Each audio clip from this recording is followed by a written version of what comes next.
gentlemen, welcome back to Tour Life. Today is Tuesday, May 12th, and we're here with the champ. We're here with the freaking champ. Uli, the floor is yours, brother. Dude, you know what? I have been giggling every 15 minutes for 2 days straight. I'll walk 15 feet, I'll start giggling. And then if I get on social media at all, I'll just start bawling. Like it's actually hilarious to me. It's you know what? Like all the love that I've gotten is unbelievable, but it's so funny to me. Like I can't believe it still. I cannot believe it. Yeah, I don't know. I mean, you guys are gonna have to interview me because I got no words. It's just that's hilarious, dude. We have a lot I'm to not. discuss. You can ask my wife. I'll just start giggling. I'll just be like, "What the heck?" Like this? Like, Well, let's start there. Okay. Yeah. You had a really good interview with Nate Perkins. Yeah. And you obviously had to do all the things. When were you able to call the wife? Because you obviously were trying to end the interview with Nate early, being like, I'm ready to get out of here. And he was like, hold on a second, I got some questions for you. But when were you able to actually give her a call? Yeah, it was so I had to do that. I had to do the acceptance of the trophy and everything. Mhm. And then, the interview lasted a while, and it was kind of right after that, I went over to the wood line, I called her. And it was special, man. It was so special. I mean, I just couldn't wait to talk to her. I couldn't wait. It was Mother's Day, dude. Mm-hmm. It was Mother's Day. Mhm. Little Raina was already in bed, and yeah, I don't know. Words can't describe the feeling of that whole entire day. I mean, yeah, you're just gonna have to ask me questions because I'm 'Cause I I'm guess still kind of speechless. so. I guess the first question is I toured for a little bit, and it was very, very challenging. And me and Kelsey at the time had been married for several years, but we felt, I think it was a little bit more difficult too, because when I came home, she was in Vegas, and so we really didn't see each other a lot. I guess talk about how worth all of, because you're sacrificing a lot Yeah. being on tour. You're sacrificing a lot doing Jomez. You're sacrificing a lot doing all that you do for disc golf. How does it feel for it to finally all come together? Brody, you know what? It's unbelievable. Like I can't believe it still. There's all this stuff about my confidence and all that stuff, and it is real. Like I really did believe it would happen, but it was 15 years. It was 15 years of belief, and in that 15 years, you damn better believe that I didn't believe it. And it was like pick yourself up, dust yourself off. I watched these guys who win now when they were kids. When they were kids. I watched them in juniors, and then I watched, I mentored them, and I watched them come up and win. And I watched time after time after time people win, me congratulate them, me, do the commentary on their wins, and genuinely feeling like special for them, because after every time I was like, God, that's got to feel good. I can't wait for that to happen to me, And over time, it like would be far away, it'd be close, my game would be feeling good, it wouldn't, and I went through these crazy up and downs, and it never I mean, I was really good back in the day, and it never happened. So imagine now, I'm in 70, I'm battling for last cash a lot of these tournaments. And so let's talk about my wife for a second. Are you kidding me? Are you kidding me, dude? I have to travel and leave my daughter, who is the coolest person I've ever laid my eyes on in the history of ever, and I have to leave, dude. And I have to tell my wife, like, I'll be back. And obviously she knows, like, our commitment to each other she had to make a commitment to disc golf as well. You know, it wasn't just a one-sided deal. Like, people know how much I love disc golf, and in order to be in a long-term relationship with me, she had to be okay with this outcome, with me being gone a bunch. That takes a strong woman to allow me to go not only chase my dreams, but provide on something that you guys know it as well as anybody. You, Brody, like, there's not a lot to provide out there. Like, I have to grasp at every tiny little thing to just make sure that my family's fed, my mortgage is paid. To talk about a mortgage is crazy in disc golf, you know what I mean? I am Yeah. blessed. I said this a couple days ago before the tournament even happened to somebody. I said, "Listen, disc golf owes me nothing. It's given me everything. It's given me everything. It owes me. If I don't ever win a tournament again, who cares? It's given me more than almost anybody's ever gotten out of it.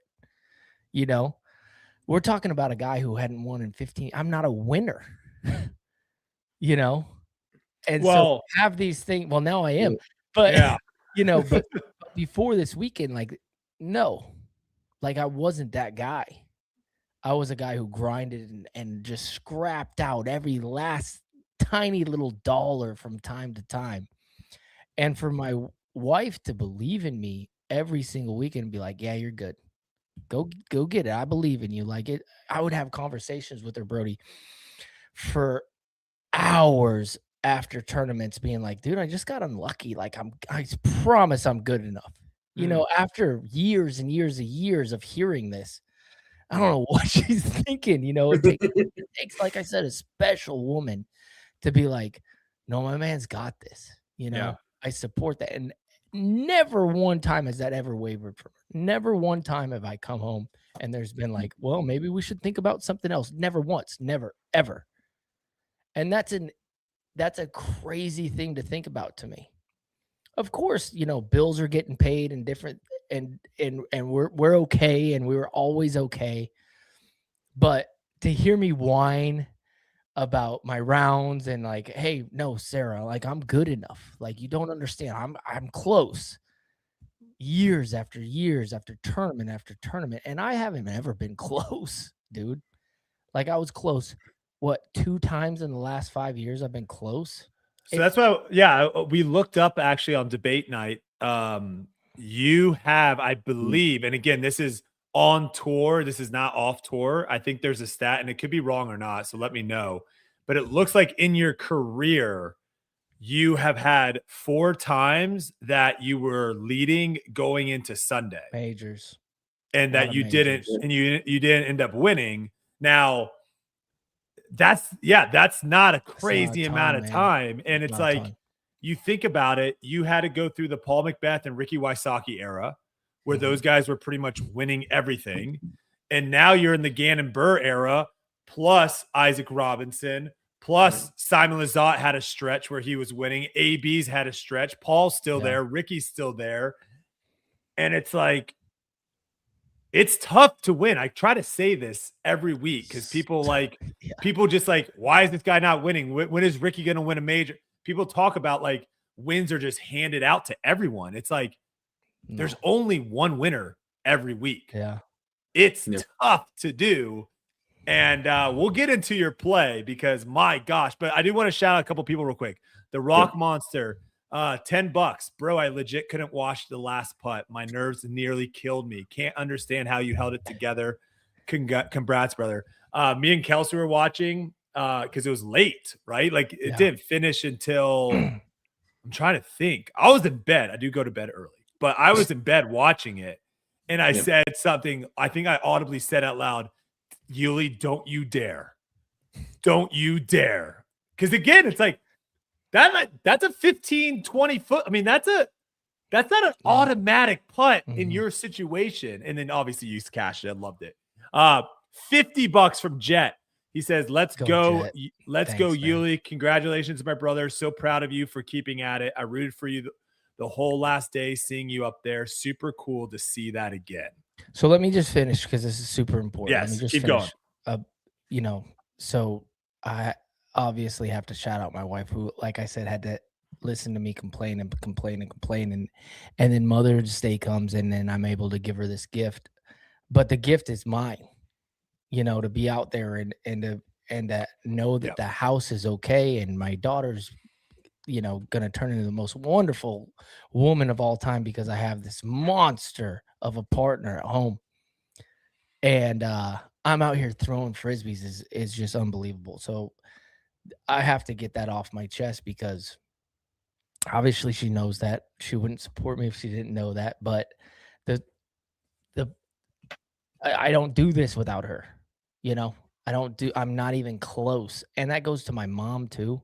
My mom, dude, Mm. has never wavered in confidence in me. She thinks I hung the moon in the sky, dude.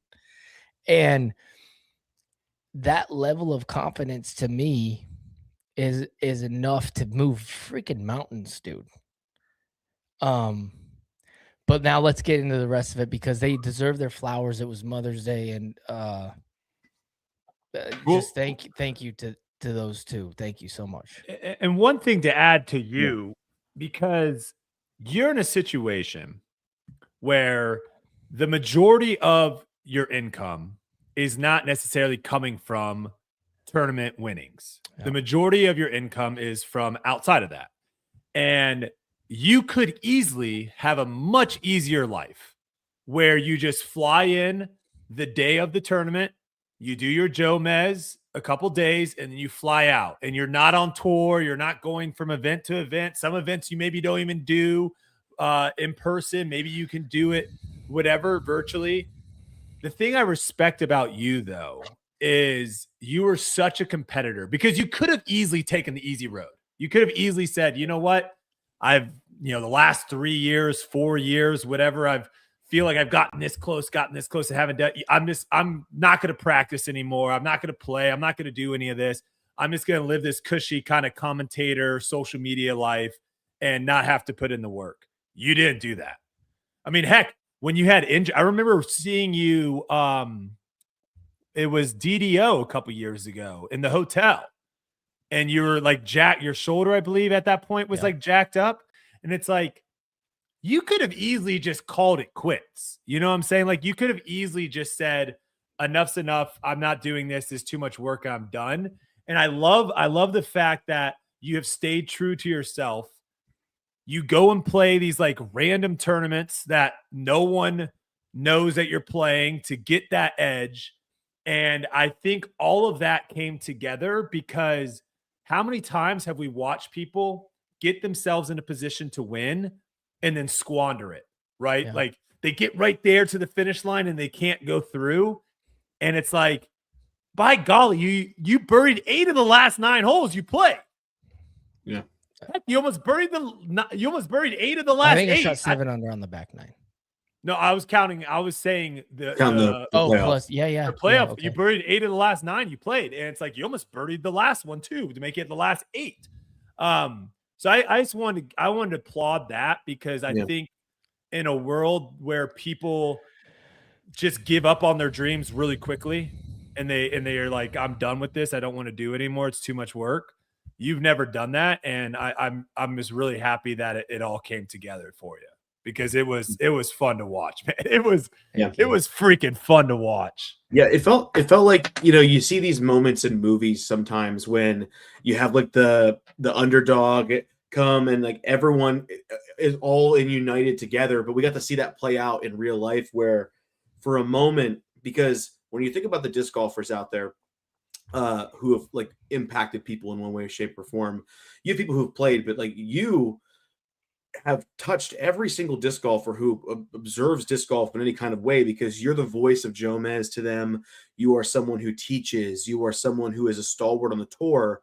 And so for a single moment, it felt like every single person was united to root for the same person. And it was your win this weekend, but it kind of feels like everyone won. Disc golf won this weekend because a statesman of the sport won. It was just one of the most unique moments. It was one of the most enjoyable events. That final round. If anyone in the chat has not watched that final round, Go watch it. It was incredible. Yeah, thank you. So, few things to unpack with that statement. Like, thank you, Brody, for the kind words. But listen, it's crazy because I have a bunch of close friends that I talk to about a lot of things, and I've told multiple guys before in my life. I told them how I was gonna win again, and I said I've never won from the second card. This is the first time I've ever won from the second card. I've said that before on the podcast. And I said, I'm going to find myself on the second card and I'm going to get 6 birdies in a row. And I'm going to win the tournament and disc golf is going to celebrate. So, I manifested that. My buddy texted me after it was all said and done. And he said, 6 in a row. Are you serious? And I didn't even realize I birdied this, the 6 holes on the back nine. And it just shows you how powerful your thoughts are, how powerful the mind is. That if you just believe it, dude, this is going to sound hilarious, but I think a lot of people can kind of be in the same boat as me here. Is I have literally practiced. It's been 15 years. I've practiced my winning speech. And it's been so real that I've cried after a fake speech by myself. Okay. And I'm able to say this now, and I'm not a crazy person because I've been like, man, that's going to feel good. And it feels good because of watching everybody win and feeling that joy, feeling Matty O and feeling Presnell win. I relate to those guys, I relate to the grind, and I'm like, that's going to be nice when it happens to me. And then it never happened, dude. And finally, Brad's a whole different story. It's a whole story in itself. But I've told him for the longest time, I'm like, Brad, I'm telling you, I'm clutch, bro. You get me in contention. I'm not gonna fail you. I just gotta get there. I just gotta get there. And I'm not gonna and so to be able to do that for Brad, dude, this guy. He's by my side. He's over 60 years old, traveling with me, driving right now as we speak to California to pick me up on Monday so that we can play another tournament. And this dude believes in me so much, and that to see to have this moment with him is just I can't describe it.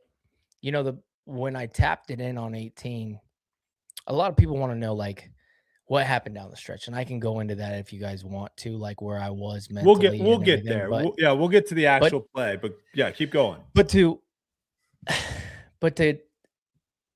have him there with me, dude, this guy just knew. He knew the whole. You look in the, when you have a caddy, Brody, you know this, and they get nervous. They get a little nervous, and you can feel the nerves. This guy, there's no nerves there. He's just like, all right, let's go. It's playoff time. Mm-hmm. Let's go. Just head down, bam, go into the next play. Brad's unbelievable. And I don't know. A lot of things went into this.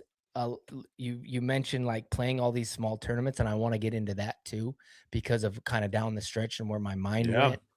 I want to go into to the people that I travel with. I want to go into the haters for sure. Oh yes, and please. that's gonna be amazing.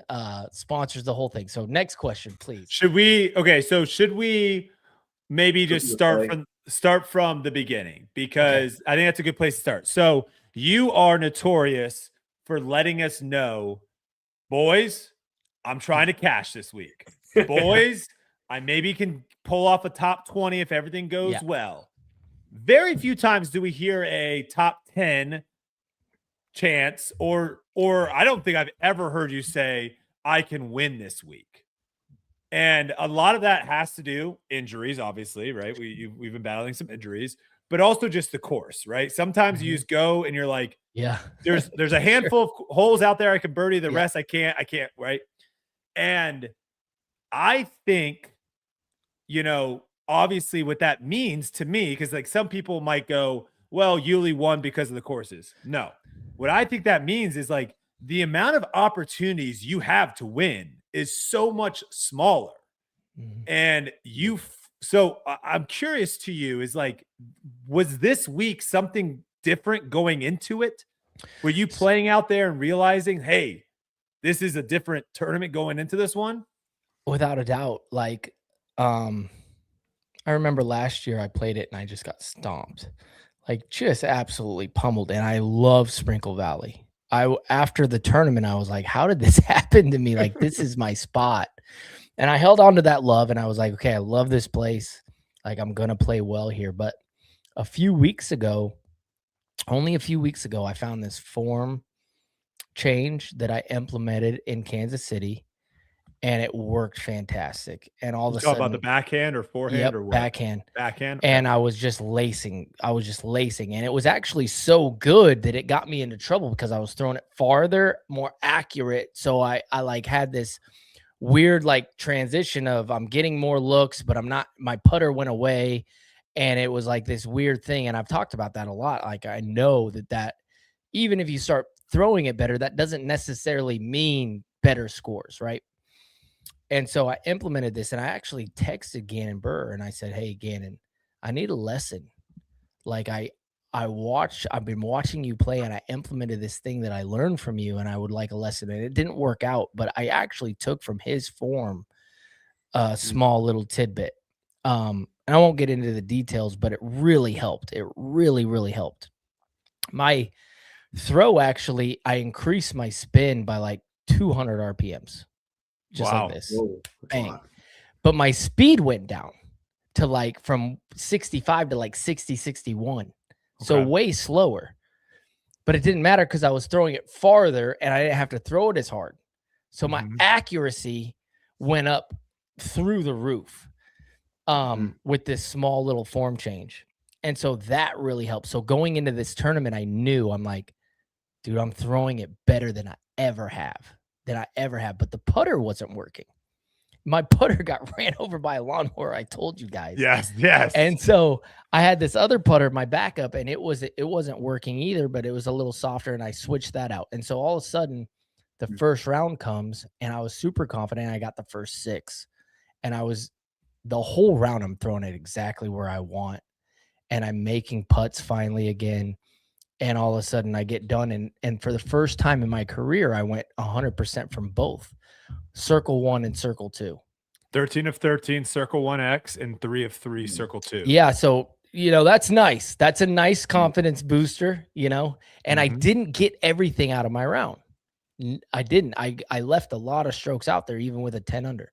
So we go into the next round, Brad and I, and I'm like, Brad, like, I think I can go lower. And then I caught a couple bad breaks the second round, and I actually missed a couple putts because I was finally on the second card. I was under a little pressure, and I felt those nerves and everything, and I got done and I shot 10 under. And I'm like, okay, like, this is nice. If we can play bad and be in this position, this is a new area. Then we played the third round. Again, same thing. I actually caught 2 back-to-back cut throughs on one of the holes, my bogey on hole 4 at the place. I actually made the putt kind of up the hill, like 45 feet, cut through, rolled back to me, made it again, cut through, rolled back to me. And I bogeyed. And so the front 9, that's why I started slow, because now my mentals are a little shaken. But then I calmed down and I'm like, dude, I'm throwing it so good, who cares? And I play the back 9 and I think I end up shooting 7 under. You buried 7 of the last 10. Yeah. And so going into the final round, a couple things were involved. One of the things was I got to play with my good buddy, Anthony Barella. We made a bet, and I have to tell the people about the bet. A couple weeks ago, we made a bet that I wouldn't be able to beat him for the rest of the season. Wow. Okay.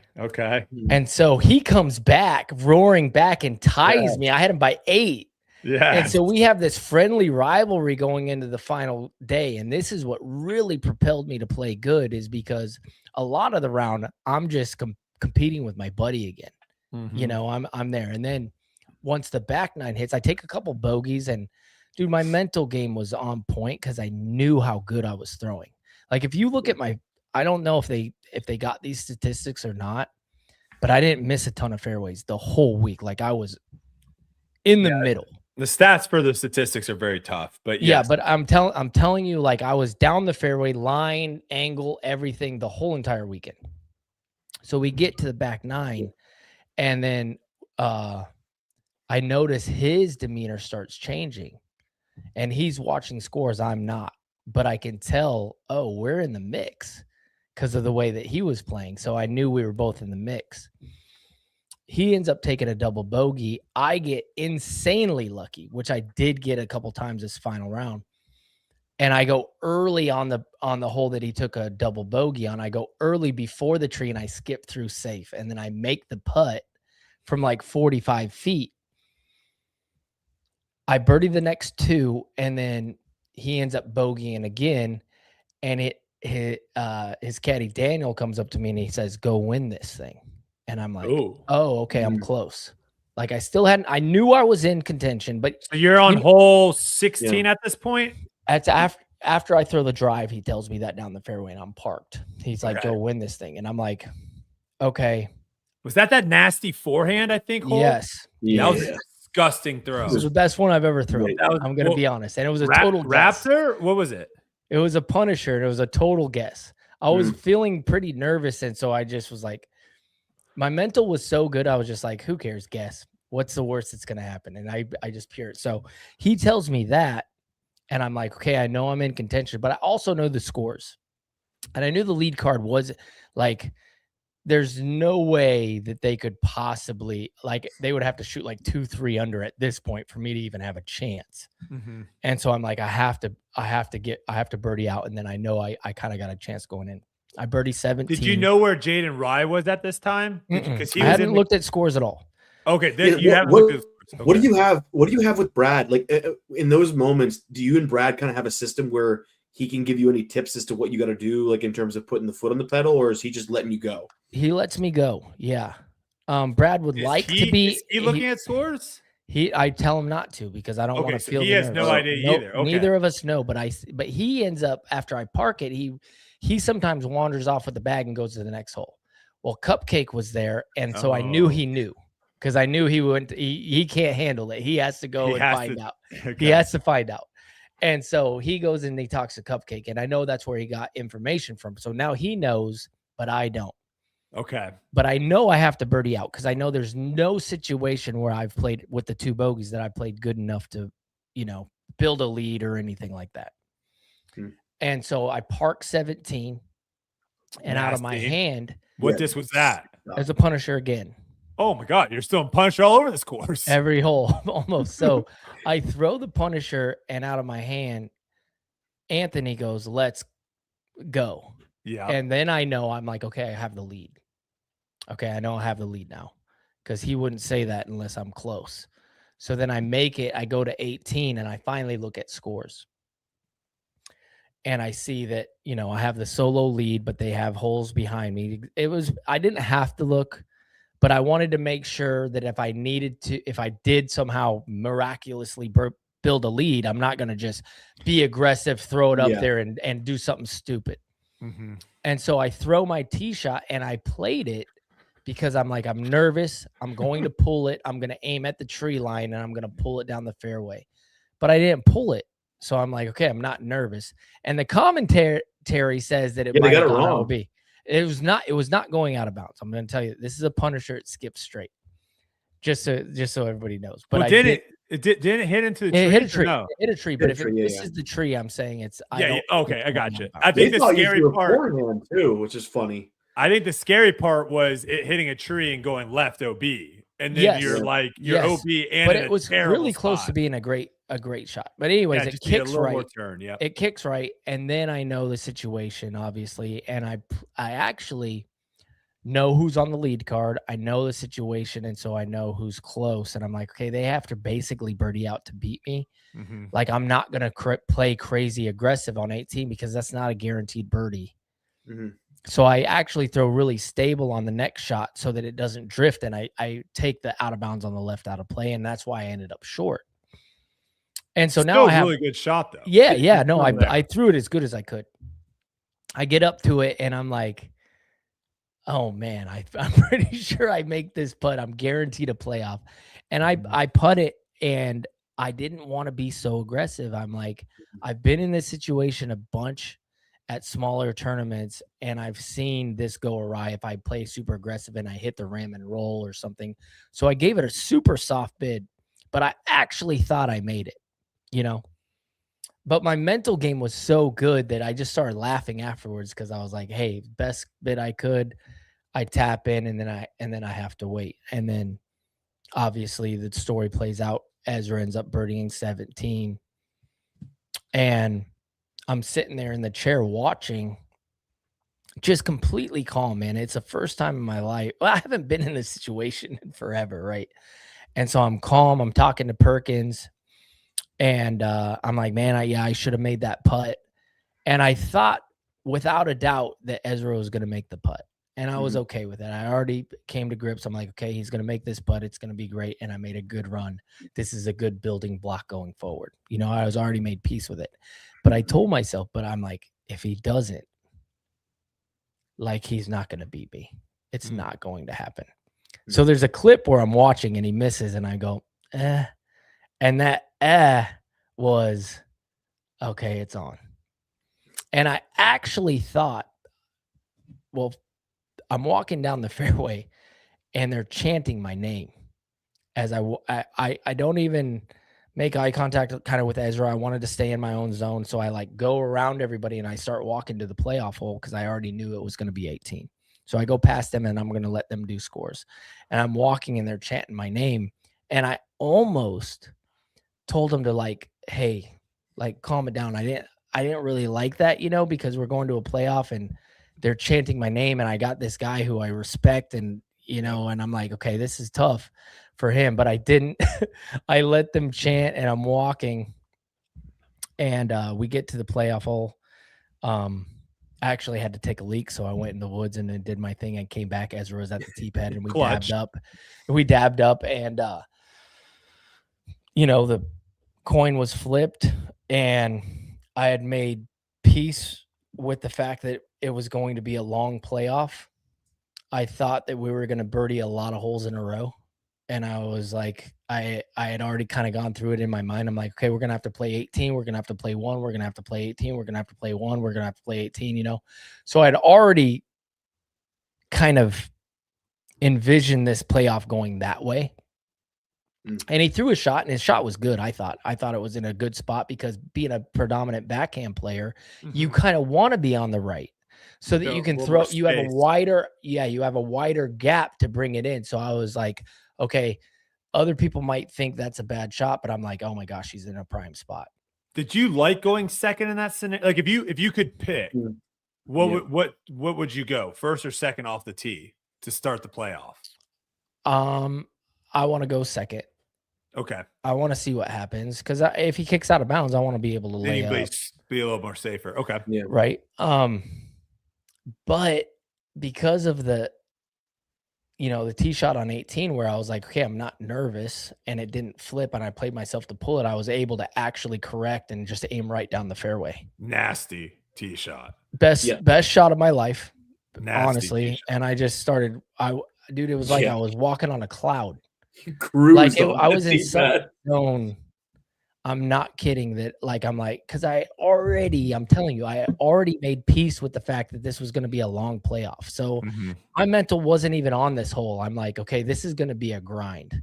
Like, this is going to be him and me birding hole after hole after hole. And so then he throws and he hits that tree. And here's where all the practice comes in. I've played so many small tournaments in my life, and I get nervous at those small tournaments. That's why I play them. I get nervous at B tiers, C tiers. It doesn't matter. I'm a nervous wreck all the time when it comes down to closing something out. I knew I was going to choke and pull the crap out of the disc. I'm not kidding. I aimed right at the bucket, knowing I was going to choke, and I was going to pull it 15 feet to the left and of that tree. And so I aimed right at the bucket, and I trusted that I was awful. And I trusted that, I'm a choke artist, and that's what's going to happen. and I pulled it down the middle of the fairway. So to all the people who say to me, like, why do you play the small tournaments? It's because I know that taught me exactly how bad I am. To the exact margin. I didn't miss that tree by much on the left. Yeah. I barely cleared it, and I ended up parking it. And to your question a while ago of walking up to that putt, what did I feel like? Typically, for the win and situations like, dude, I've missed shorter putts in a cash game from nerves. Of course. You know what I mean? And it was wasn't not a that big. guaranteed. It was probably 18, 20 feet, right around there, probably 18 feet. Yep. My exact thoughts when I walked up to it was, the basket's the size of the ocean. I've never seen a bigger bucket before. It's a big target. That's what that's literally what I was like, why would I ever be nervous? Like, this is going to be and then, I step up and I make it. And then the rest is history. But the embrace that I got I wasn't expecting Ezra to be right there, but it was, the poor guy had to endure a long, long embrace of a lot of time, of a lot of upsets and bad breaks and all this stuff. And I just held on for dear life because I'm just weeping of joy. Mm-hmm. So for him to be able to do that and do it gracefully in the way that he did, tons of respect to Ezra. I can't imagine going to a playoff like that with that situation, with the crowd, the whole crowd honestly wanting me to win and wanted to see that kind of storyline unfold. That's a ton of pressure. And he threw two really great shots that tree gets in the way, but he did a standstill from like 330 and it was going to be in the circle. It was going to be parked. It was a great shot. And so, I got to just tip my hat to him for being so gracious in defeat, because it was a big moment for me. Yeah, and I think with Ezra too, I think this is a guy that has won on tour, right? And has gotten close to winning multiple times as well. And this season, for whatever reason, he hasn't been playing that well. Like coming into this season, I would have thought 100% top 20 guy, maybe after the off season, maybe a top 10 guy, and it just hasn't been that for him. And so I think when the tournament, obviously he wanted to beat you. I'm not saying he did. Yeah, of course, yeah. And like I said, I expected a long playoff. I didn't expect to win it. Like, I gave him the utmost respect in my mental cues to get ready for this battle that I was about to go into, because in my life, I've seen some amazing things happen to me. Aces on the last hole, 80 footers, 90, like I've gotten beat in the craziest ways. And so I was like, okay, this is going to take everything I got, and we're going to birdie a lot of holes in a row. And he's the type of guy too, where 100, 150 feet out, you're holding your breath. I thought he was going to make it. Yeah. I still, when he was very capable. I didn't see his lie, and it was a really tough putt in the playoff, but I had already made it okay. Like, yeah, he's going to make this. Yeah. And we're going to go to hole one. I just think, I think he's trending in the right direction. And so I think it was, someone that, it was a little bit different than someone else that was maybe trying to win. Yeah. That has gotten really close and hasn't won, and is just like crushed that they didn't win. Like, I think he at the end was probably pretty happy with his performance and happy with where he's trending too. So I think overall everyone's pretty excited and pretty happy with the situation. Let's I do want to, okay. So one thing I want to say, and we can, Gary, too, jump in if you have questions too. But one thing I want to say, kind of just came top of mind here, is, again, we talk a lot on this podcast about how hard it is to win. And, people are very critical of people's play. People are very critical when they're not cashing, when they're not getting top tens. And we don't get to watch that much tournament coverage from you, Uli. We just don't, right? Like, if you're not on the first card, if you're not on lead card or chase card, And if you're not in the top 10 competing, like even if you're 15th, like you no one sees you play. Yep. And so I just haven't seen you play a lot in tournament coverage like that. And watching you start to finish, well, they kind of didn't show too much of you early on. Yeah. But once they picked you up and we got to see every shot of yours coming in, why aren't you winning more, Yuli? I mean, the shots that you were throwing, the putts that you were making, I mean, this was not a tournament where it's like, yeah, Yuli just got lucky because other people messed up and like he was just there at the end. Yeah. Like you played insane. Yeah. Insane, dude. It was so, I mean, watching you carve these fairways was every time insane. they cut to you, it's like, oh, Yuli's parked again, guys. He's parked again. And then when you were making like a 45, 50 footer, and it was just like it was like hitting the top of the cage and Very dribbling creepy. in. Yeah, I'm like, oh my gosh. No, it's in there, and that's where the belief comes from. I've always known I was a really good player for a very, very long time. And through, not to make excuses, but through injuries and through like bad, that injuries and then playing bad, that hurts your mental. It really does. And so I just haven't been in contention a lot. And the few times that I have been, like, I've been just out. Like when I lost at the Worlds in 2014, Ricky and Paul played the greatest battle that we've ever seen at the World Championships. And when I lost to Greg Barsby, like Barsby's throwing in everything. He's throwing in everything. So it's just hard to win out there for sure. And listen, I'm not going to sit here and be like, oh no, I'm the greatest player. Like I've just been unlucky for however many years. That's not what I'm saying in any way. But what I am going to say is I always believe, because I knew it was in there. I knew it was in there. I grew up with Macbeth. I grew up with Ricky. I've seen them all play. I've watched Anthony Barilla turn into what he is from the time he was 9 years old. I know what it takes to do to win. And I always thought that it was in there somewhere, and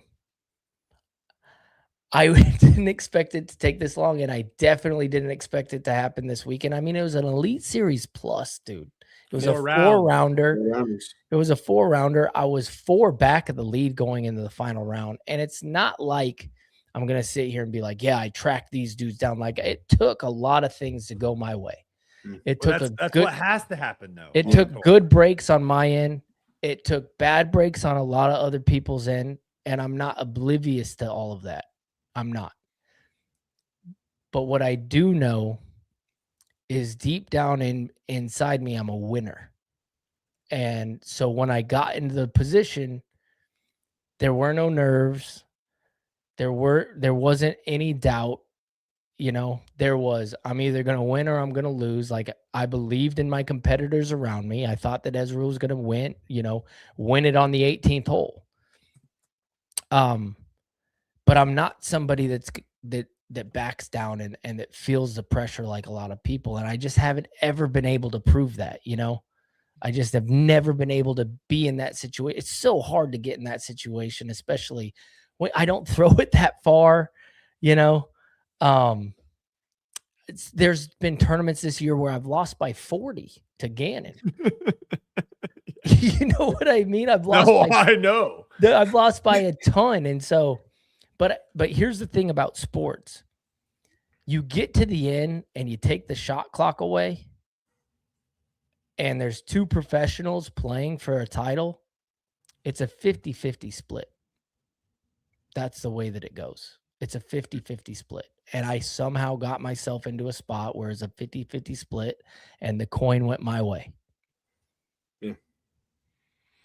Yeah, I mean, it was beautiful to watch. It makes a lot of sense, I guess, of just how you were playing carefree because you weren't looking at scores. And we talk about that a lot. And it's like, the more I hear about it, I'm starting to go on the other side. I am starting to go on the maybe don't look at scores until there's a spot that it makes sense to look at like a scores. decision. Well, I have an required. inner dialogue of where I can feel where I'm at, you know, Mhm. like I know, like I knew coming down the stretch, I'm like, okay, we're making a run just by the way that people are acting around you and everything. Like I don't have to really look at scores. I did Sure. on 18 because I don't want to be an idiot.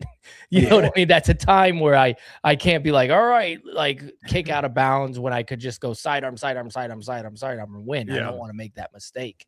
Mhm. I guess But what I'm saying is you never let other people's scores dictate your play. You Right. were playing your game that entire day, and you never were like, holy cow, Jaden Rye, he's 12 under. yeah, Because like he played insane. well, that's going to happen. So advice to the rest of the field, you're never going to have a situation where in this era where somebody's not going berserk and making you earn it. It's Yeah, very, top very, dog. very rare.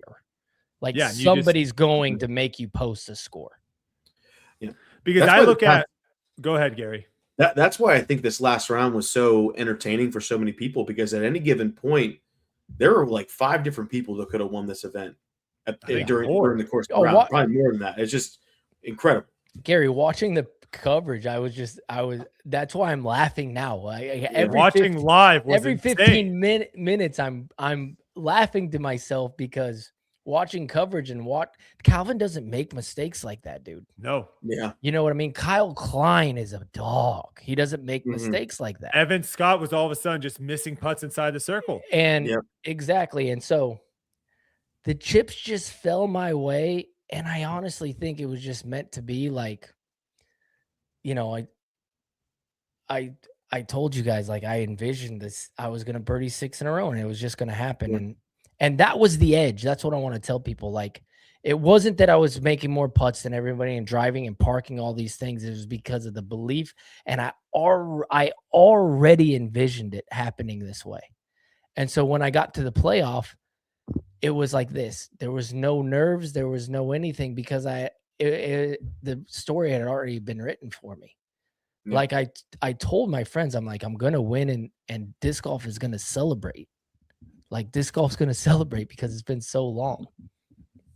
Yeah. No, I mean, it was watching live. It was really an insane back 9. We haven't said anything negative. Let me say something negative. First time. Commentators of any commentators, stop trying to declare people dead. Yeah. Stop trying to nail it on the head of like, oh, they missed that putt. Their tournament's over. I don't know why we do it. But like, there's like this love for commentators to try to pinpoint the moment someone doesn't have a chance to win. And they did it multiple times. And then 3 holes later, they're like, oh, this person could still win. It's like, yes, there's so many holes left. Things can happen. Just because they miss a birdie putt on hole 10 doesn't mean their tournament is over. Or remember that a putt, maybe because there was one point there on Ezra's putt there on 18 before the playoff. I want to say it wasn't even out of his hand half a second, and Philo's yelling, "No!" What are we doing? Also, did we forget that like the holy shot exists? Evan Scott can throw in his second shot on hole 18, and he ties Uli, and he's into the playoff. Like they just thought Evan Scott was dead. It's like, oh well, his tournament's over. It's like, no, stuff can still happen. So that's my one negative. Uli, I do have to come to you though, because this is something that I find very, very interesting. Okay. And I would love to hear your kind of thought process here. Cause we saw it with, I think I saw it with Simon round. Gosh, was it round 3 that he was on lead card? Cause he wasn't what card? It was round 3. Okay. Cause I was going to say round 4, he wasn't. Yeah, he wasn't on lead round 2, he shot the 15. Okay. So round 3, Simon Lizotte, still kind of in the mix at the time, but is not having the greatest start of his round. And the guys that are playing with him are playing really well. So he is 2 under through 10. He gets to the par 5, hole 11, and like he just tries to go for like an insane shot off the tee where you could clearly see like frustration.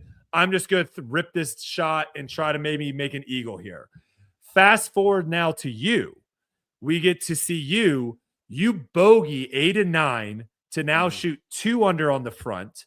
You then get the easy hole 10, the little short one down the hill to get that birdie. But now you're going into this par 5.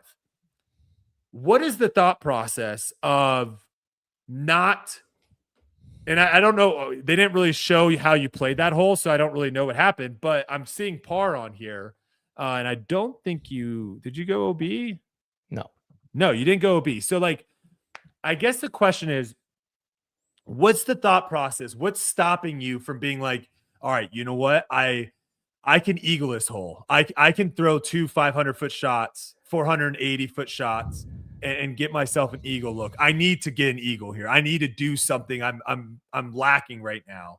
What's stopping you? Because clearly, in hindsight, if you go back, if you bogey that hole, you lose this tournament. Yeah. So not going big off the tee and getting yourself in trouble and maybe taking a big number there ends up winning the tournament. So how did you play that hole? Well, honestly, it was an inner dialogue of what was going on around me. And I played so many tournaments and I've choked so many tournaments away that I felt those 2 bogeys. And I'm like, if I get aggressive here, it's going to turn into 3 bogeys and it's over. And so I threw sidearm off the tee super short. I threw backhand super short, and I left myself a shot to maybe, I ended up with like a 55-footer or something. Okay. But I knew that was a decider for myself. I'm like, if I get crazy here, I could take a big number. Felt that. Okay, I felt it, yeah. And so I laid back, and actually, Levi Strout was caddying for Paul Stout, was caddying for Paul Kranz, and I was talking to him about it. And I'm like, I'm just gonna go short knocker, short knocker, short knocker, short knocker, and maybe have a putt, but I'll probably par. And AB actually eagled, which I figured was gonna happen, but I was playing so good, or not playing so good. I was throwing it so good that I knew the back 9 I could really shred if I just got past, the hole that I was worried about that one. And I was actually worried about 11. That was it. And then 11 is the par 5. Are you talking about 12, the next one? 13. I was worried about 13. 13's tough. Yeah. And I got lucky. I threw it out of bounds and I actually made it early of the tree and was in bounds by 2 feet. Oh, you went inside. I did. Yeah. I didn't throw it far enough around the corner, and I got lucky on the inside. And then I had the 45-footer, and I made that. Yeah, 13 really had a lot of people's numbers. It was a tough win, man. It was a far carry. Like it says 414 or 404. I don't know what it says on there, but it's wrong. That thing plays like 450 to get it, where you need to go. AB teed off before you because he went eagle birdie, and he like shanked it into the first tree on the right, didn't he? On that hole, I think they showed that. Yeah, no, he just threw it low and didn't come close. Oh no, that's right. He didn't clear it. He just didn't clear it. And like I think Philo was like, you give him 100 putters and he's clearing it every single time. So I mean, you have AB going ahead of you, going OB short, and now you're like, all right, I gotta come up. I agree. That hole. And I played it aggressive, to be honest. I wanted to cut it. Yeah. I wanted to cut it close. I knew I needed to birdie out. So I could have played it to the green and thrown like a small flex and really got it out there, which I did actually round 3. But I'm like, I'm going to keep it on hyzer, and I have to birdie this one. Like I just gave up the par 5. Like I can't give up any of these holes. And I threw it hard, and I thought I threw it good. It was so short. Like, and somehow it got through and I got the green flag.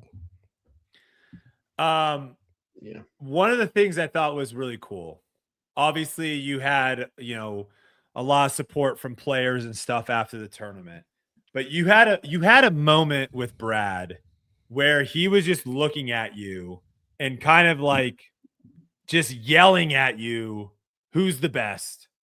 I think it was who's the best. You know what? Actually, I think he's here. Let's ask the man himself. Let's do it. Brad, Joining tour life. Let's go, Shit. Brad. What up, boy? Let's freaking go, bro. 2026, brother. boy. Hype me up, brother. What up? How about them apples, Brody? How did that look with your crystal clear vision, Brad? Yeah, that's Talk right. to me, brother. It looked as good as it gets, dog. You know how it looked. You saw it. Oh my gosh, Bad man. for not saying. I thought about it afterwards. I should have said, "What's up with that, Brody? What up? Bring it back out here, boy. Come on back and get some, dog." Dude, it was, oh my gosh, it was so fun to watch. I talked earlier, Brad, about what I was thinking when Uli was stepping up for the winning putt. And I me and Kelsey were watching it, and I said out loud, I was like, don't you dare. Because I was like, my gosh, you've played so well up until this point. Put the freaking disc in the basket and get that W. What were you thinking after all these years of having this guy and knowing that you have a winner, you're caddying for a winner, and he's finally got the chance to prove it to everyone? What were you thinking in that moment with him stepping up to that putt? I mean, that's a lot. That's a heck of a question, but let me tell you, it was all so surreal that I mean, I knew it was going in. I just didn't know it was going in like the basket had magnets in it or something. See that? What a par putt. The way he stepped up there was just like, you could just see it in his brain. He was like, this is a piece of cake. This is all I got to do. Oh, hang on a second. Let me go through the motions here. 3-shot routine. Boom.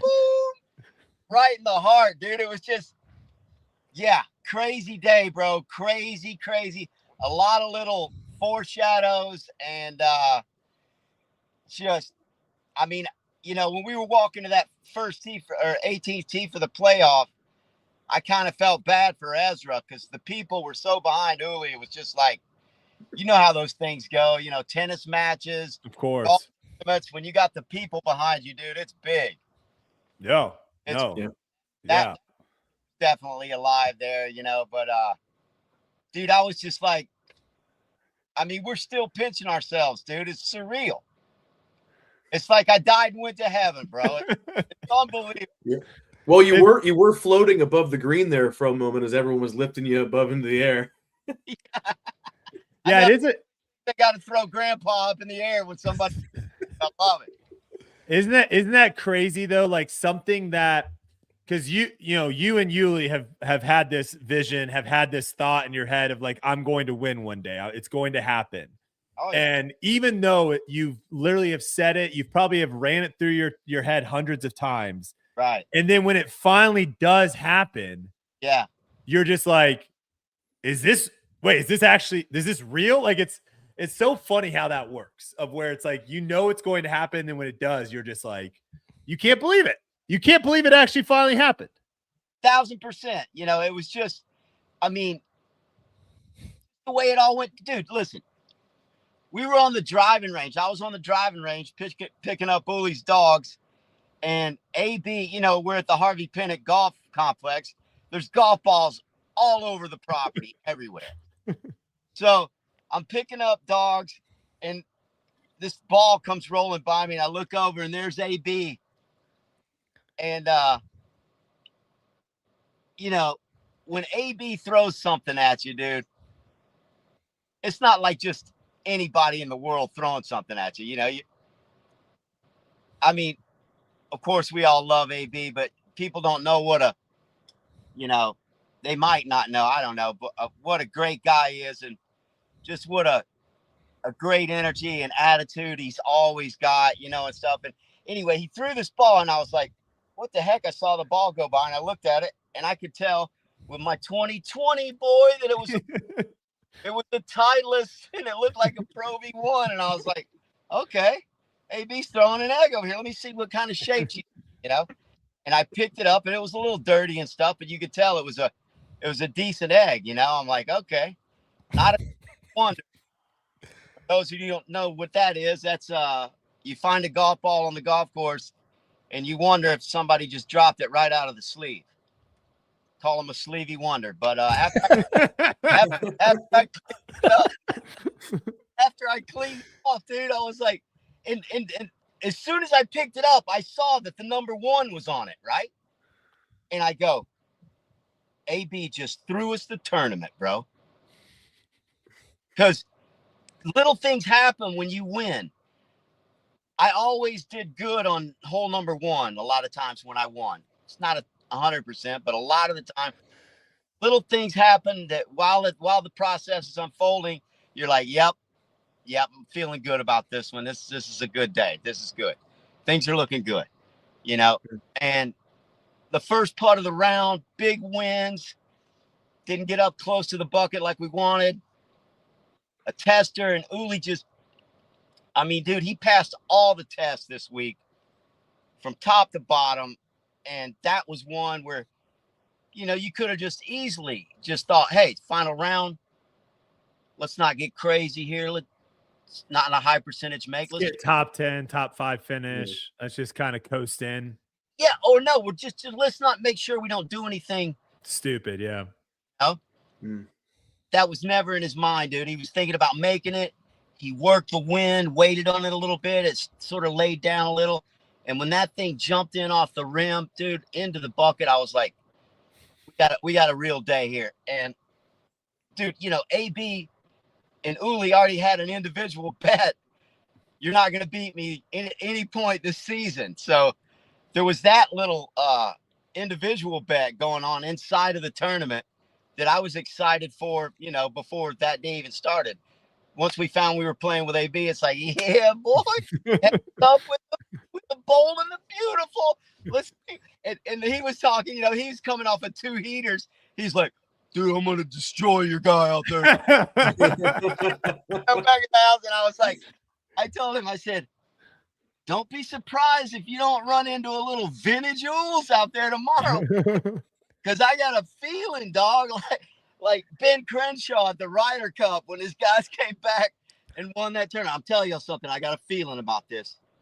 I mean, dude, it was like that. And especially when he threw me that golf ball, and I was like, dude, it's got the 1 on it. AB just threw it to that shot you guys were talking about.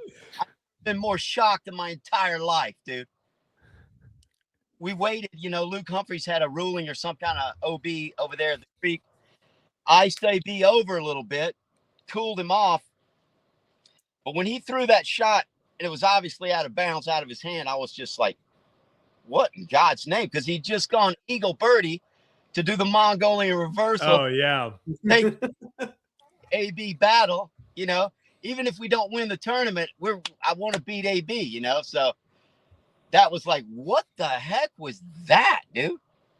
So you started the round, and this is kind of the same way Uli, it sounds like, started the round, of where it was like winning. Sure, winning might have been in the picture, but it was really, we're beating AB today, right? Right, exactly. At what point, though, did it switch to where it was like, oh, crap, we might beat everyone today? Oh, buddy. When was that for you? Well, I'll tell you, you know, Uli doesn't like me checking scores out there. I don't take my phone. I don't 2 phones. It's his phone. He's like, dude, don't be checking scores. I'm like, all right. Every now and then I'm trying to sneak one in, you know, when he's not looking, I'll try to check him real quick.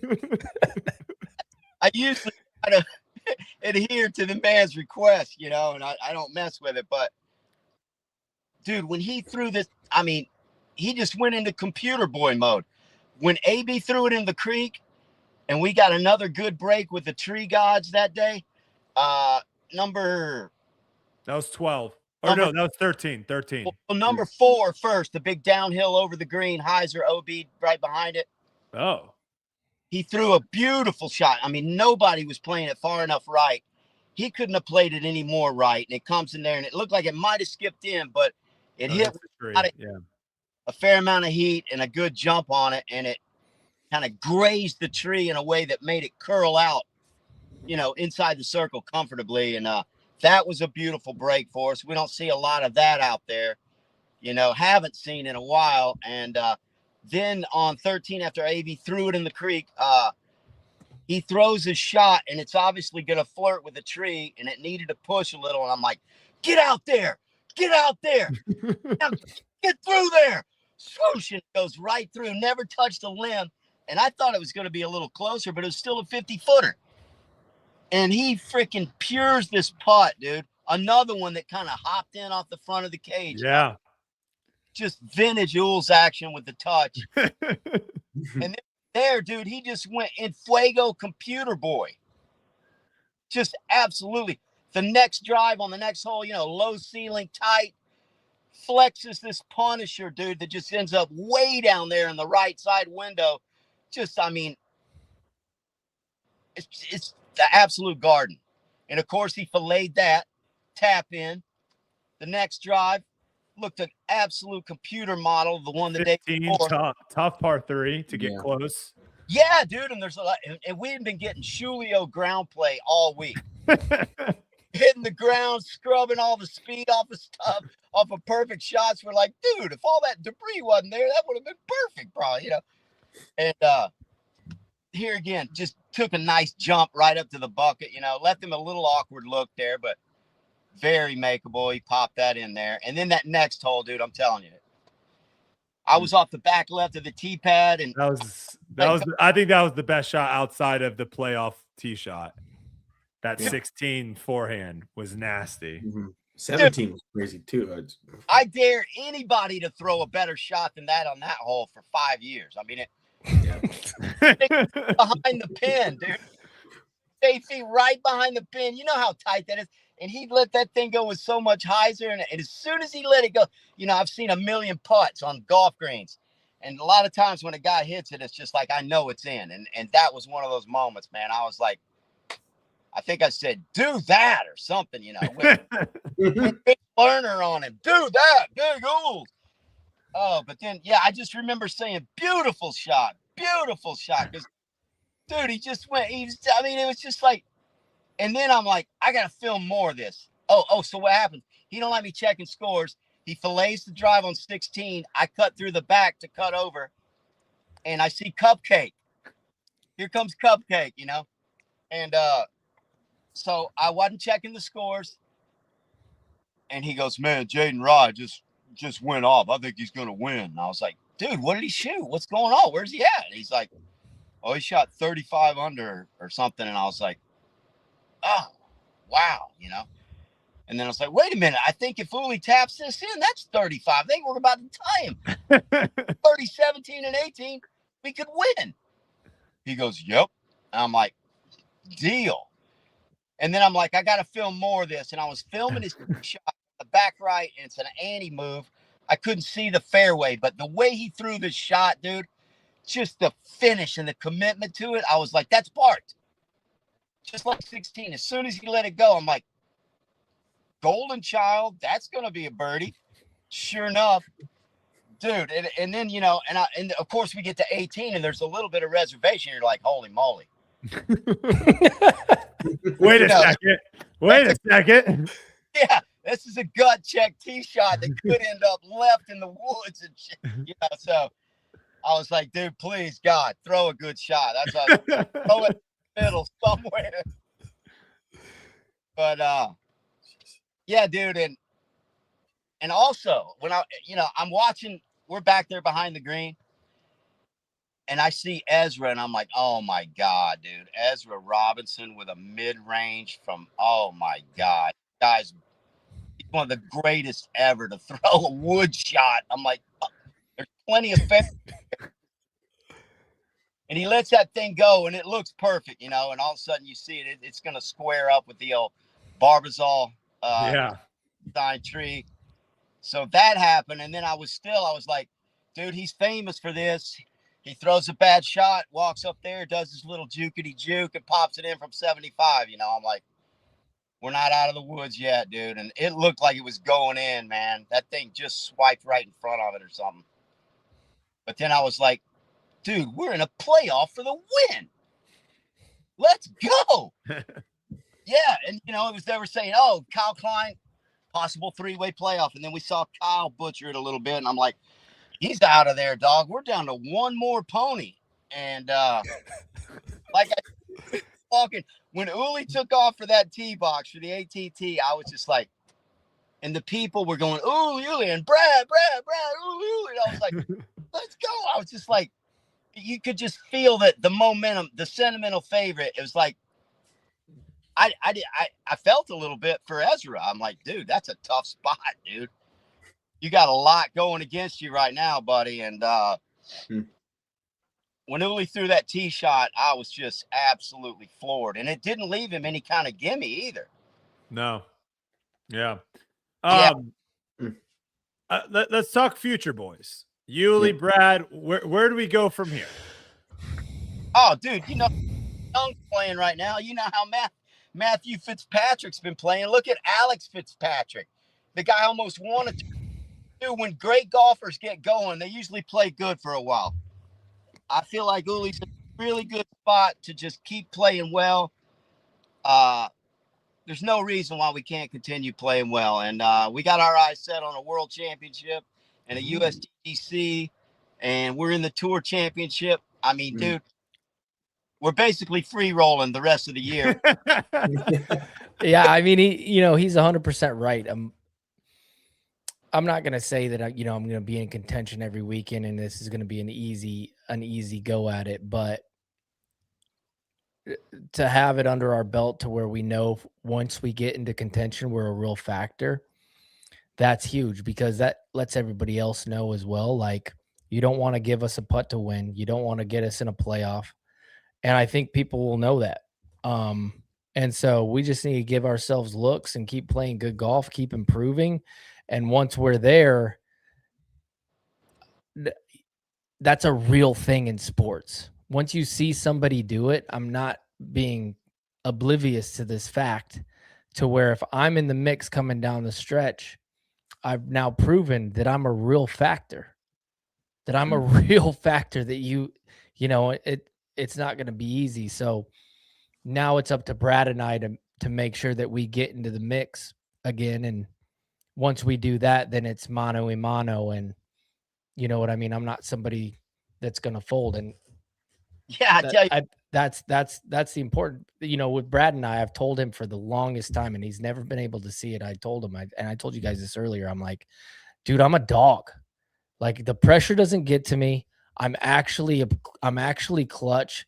And he's never got to see that until this week. And it was fun to be able to show him, like, the guy that he's supporting, the guy that he thought I was is really that guy, Oh, dude, yeah, listen, he's been saying that. He was like, dude, you don't understand. If I get there, if I got a chance to win, bro, I don't back down. And I'm thinking to myself, bro, we hadn't shot 5 under. Also, I do believe you, but hey, buddy, what do you say we get a little close? No, but he's trending, dude, big time. And this thing he's got with his move, he's throwing it a little farther, a little less effort. So he's super confident there. And dude, we just got off of one of the worst putting stretches of our lives. I've never seen the man miss so many putts, and they all missed by a fraction. A bunch of bombs, ding, doink, spadoink, splash, dash, every single kind of miss you can imagine.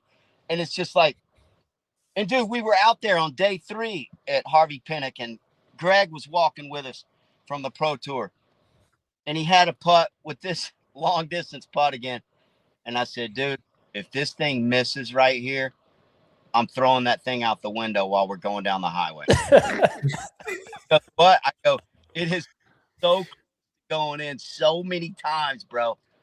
And then he just buried it. It was like a 65, 60. I was like, I knew we were due, dude. Let's go. And that was fun too, having Greg there the last 2 rounds. It was fun because, I was chatting it up with him a little bit in between shots and stuff. But yeah, like Uli touched on, dude, he told me, dude, I'm a dog, and he proved it right there. I've never seen anybody play more perfect golf in the last 8 holes of a tournament, dude. I mean, that's what champions do. That's how you win.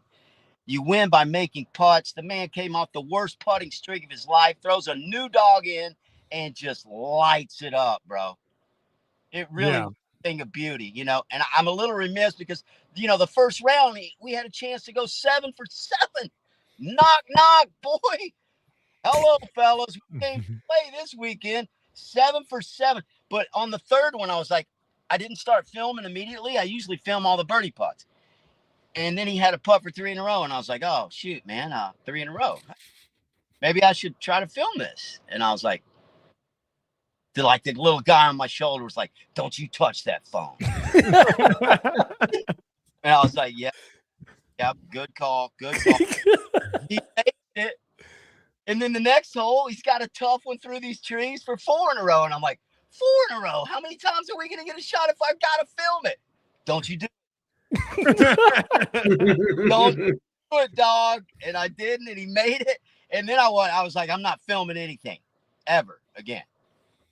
And I almost pulled this hand warmer bag with one of the hand warmers still in it out of the bag to like tidy up a little bit. And I was like, calm down, Tulio. That's unnecessary. Leave the bag alone. Don't touch anything. This is going really good right now. Do not alter any molecule within 100 miles of it. So, and then he gets 6 in a row, and I'm just like, buddy, we are in the mix. And you know, that was the round, Brody, we needed. Yeah, you got to get off to a good start. Yeah. Well, not just that, just something that resembles a heater. Yeah. We haven't had a lot of those. The heater get on through to the birdie side, to break on through to that birdie side. And dude, that round, 2 out of bounds strokes, didn't birdie the par 5, didn't get up and down twice from pretty easy spots. That's that close to a 15 under. Now that's playing the game. I was like, we got out with a 10. That might be the one. That's the one. Hey, Brad. Yeah. We got a surprise for you. Oh, I love surprises. What up? What? Well, we were gonna put it up on the screen. You're gonna have to look at the screen, but I can see. Let's make sure that we have it. Let's put it up there first, and I'll explain what it is. Holy moly! Holy guacamole cheese dip, Batman. While he grabs it, it's a picture, so no worries. It's a picture, but we can go into the loaded question of what's next and everything, and I think we hit on that pretty good. I mean, dude, we're free rolling the rest of the year, which is incredible. Our main goal was to make the championship this year. Yep. And you're in. Done. Boom. You know, I think one of the things, especially after, you know, talking about our confidence and blah, blah, blah, blah, blah, all the way through, like, if we can do it here, we can do it later. Now, of course, we got a bunch of really good players out there. But you can ask Brad, like, yes, we won, but it wasn't my best. No. It wasn't my best. No. It was my best till now, of course. Like, it was the best we've gotten till now, but I can see things that I can improve on. And I want to get in, you know, getting into contention and winning is addicting. And I want it to be, an addiction. I really do. I want it to be an addiction for us. And I want to keep playing, and I want to prove people wrong, because I know that the new narrative is going to be like lightning in a bottle. This guy caught lightning in a bottle, blah, blah, blah, blah, blah. That's not the way our brains work. And, you know, I still want to win a major championship, and that's always been my final goal. Now, let me tell you, this is sweet. It's unbelievably sweet. It's unbelievable to me right now. You know, the one thing that makes me tear up whenever I think about it is I won in my era, and that gets pushed away a good bit by a lot of people of being like, oh yeah, back in the day it was plumbers and blah, blah, blah, blah, blah. And I've always believed that, you know, I was good enough to do it now. And now to be able to say that I can put my name with Macbeth and with Ricky and with all these great players of right now, it makes my heart so happy, because I knew I had it. I knew it was in there. Right. You know what I mean? And And it can be As a player of watching these guys win all these tournaments and watching from the sidelines and knowing that I had that and then I wasn't part of that crew, it hurt. It hurt. It was painful. It was painful to say that. It was tough to answer questions, feeling what people thought about me, of being like, okay, yeah, when you won back in the day, like, we can't accept advice from you, or blah, blah, blah, blah, blah. There's all these whispers and things of a lot of people saying to me that really hurt. And so to be able to say that I have what it takes, dude, I beat Gannon Byrne, AB, and Adam Hammis, and Calvin Heimberg, and Niklas, who's won and it back Niklas to back in 2026, when disc golf has, we've talked about it, disc golf has never been better. The talent has never been this good. Mm-hmm. To be able to say that I was good enough now, you don't understand. It melts my heart. It melts my heart because don't let the heart melt, but just yeah, my guy doesn't want me to reminisce, but it really does, you know. Yeah. Well, really, before this week, Uli, I mean, you have a lot of, COVID disc golfers that did not follow your career early on. yeah. They know you as just the commentator. Mhm. Yeah, he plays disc golf And on tour. Yeah, he's decent, but he's a commentator. There was a guy this weekend who I was like, hey man, I love watching your stuff. He made a few posts on Instagram and stuff, and I watched him. He's like, yeah, I didn't even know you played. I knew you commentated. Exactly. That's what I'm saying. Glad to see you playing good. And he knows you play now. Yeah. And so, that for me in my career, to be able to say that, not a lot of people, there's Macbeth, there's Ricky, there's Conrad, a couple other guys who can say that they have had that long of a career of being really good and being able to win at the highest level is unbelievable. Yeah. I'm sitting here doing a podcast, and we interview winners every week on this thing. And I have to ask these guys questions every single week, being like, well, yeah, you think you could do it again? And blah, blah, blah, blah, blah. To be one of those guys, it's a dream come true. We have more to do. Brad and I have more to do out there. And we're gonna get more. Yeah, he does. I'm sorry. Go ahead, Brad. Off my chest. One of the aspects of it that really enriches my spirit is that, I'm sure a lot of people were like, "Oh, look at little Sunshine Boy on the leash on the back of Uli's bag there. Uli, man, Uli's the best. Uli. Oh yeah, it's great for you to have faith and talk good about your guy, but I'm sure a lot of them took that with a grain of salt and thought, the old man, he's almost 70. He's a bit flaky. Sure, he's pumped up about his guy. He's saying his guy. We all know this guy ain't gonna win. He doesn't look like he's gonna win. And all of a sudden, I kept telling people, dude, listen. You play some of your greatest golf in your late 30s, early 40s. I lived it. I've seen it. It's a real thing, dude. When Father Time starts clicking along and you start seeing it, and you're like, that wake-up call in the sky shows up, and you're like, wow, I'm running out of time here, dude. It's a perishable skill. It's just, and the thing, hey, what it comes down to is Brad and I are crazy. That's what it comes down to. I mean, we don't think proper. Perfect storm. It's the perfect storm. Yeah. We don't think like other people. We think that like it's just, and that's what it takes. Athletes like Brad and I, like, we're not going to think the same as a lot of people. And Brody, this, being a great athlete, you have to be like delusional. You have to be delusional, and you have to believe it. And we believe it. We believed it the whole entire time. Oh, it's not. See, it's not delusional when it's based on fact. My guy. It's based on fact. It's delusional to other people. That's what we're saying. It's delusional to other people. Don't think like that. Correct. When other people hear you say that, right, they think you're delusional. Yeah, but you just know that you have it inside you. Yeah. Right. And you're just talking normal, knowledgeable logic. Yeah. You're like, if I get hot, I can beat everyone. Yeah. And they're like, what? Listen, I'm 5'3.5". I beat all the great players. Okay. You know how I did it? because I believed it. Yeah. Dude, I figured it out. I'm like, dude, I remember a light went in my head. I beat Climo on the hardest hole on the course in 1993 at Augusta. And it was like, bing. And I was like, I just beat the champ on the toughest hole on the course. Wait a minute. Hold on. Review the film.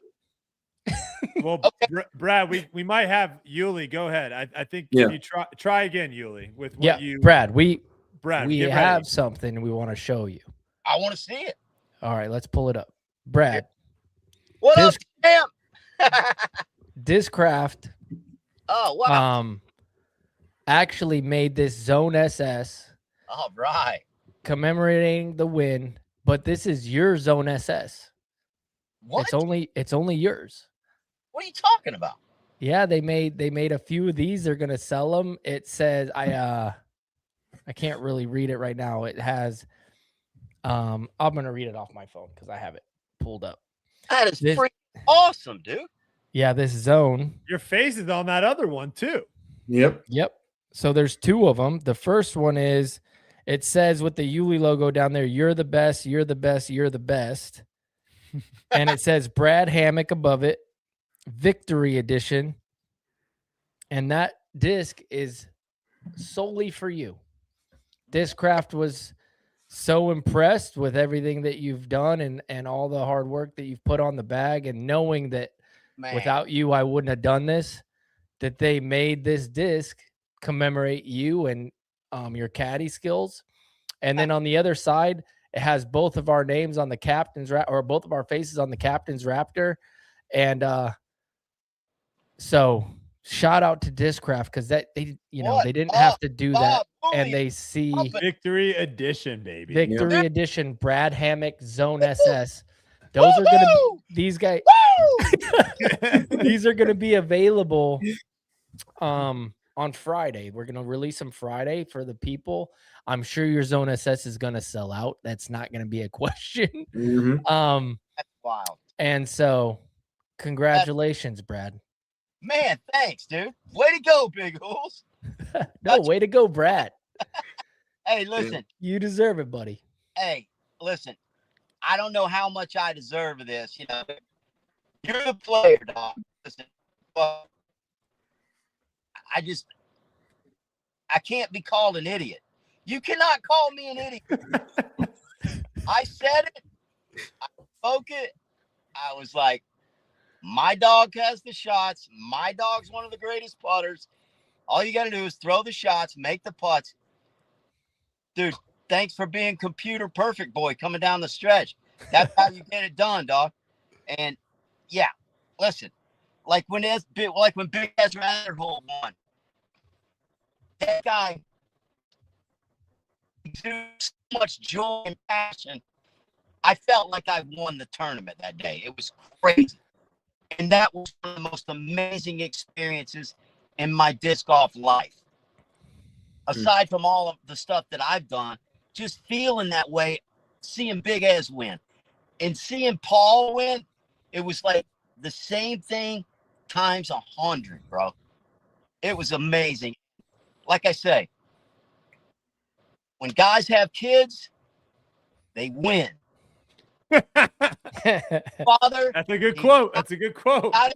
And when guys play good, they tend to play good. Now, all that playing good takes its toll. Eventually, you wind down. You gotta regroup, take a break, yada yada yada. But man, this is just the shape of things to come. The way I see it, we played the dragon, bro. The dragon is in the oven, barbecued up. We're serving him for the players' dinner, and we're going for more, baby. We're going. I mean, I just got to keep my horse healthy, and we're gonna run. Let's go, Brad. Well, Brad, Yeah. thanks for everything, man. Crap. Thanks, Paul. Thanks, Brody. Sorry I didn't shout out to you when I was on the course. I was kind of overwhelmed. Hey, No, it's filming the last putt, and then I thought I was filming the crowd, and he goes, "Dummy, it's not even recording." I don't know. I was gonna ask Paul how much of it I got, but yeah, it just to watch him. I mean, dude, the embrace he gave Ezra Robinson.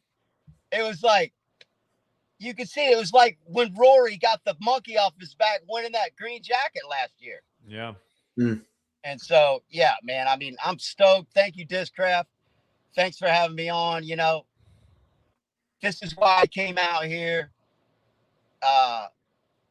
You know, when you have a friend like Paul and you get to live a life like this and enjoy moments like that, I mean, I don't know what could get much better than that, dude. And I'm just proud to be a part of disc golf and so proud of my guy. And, you know, I think this is going to send ripples through the entire community.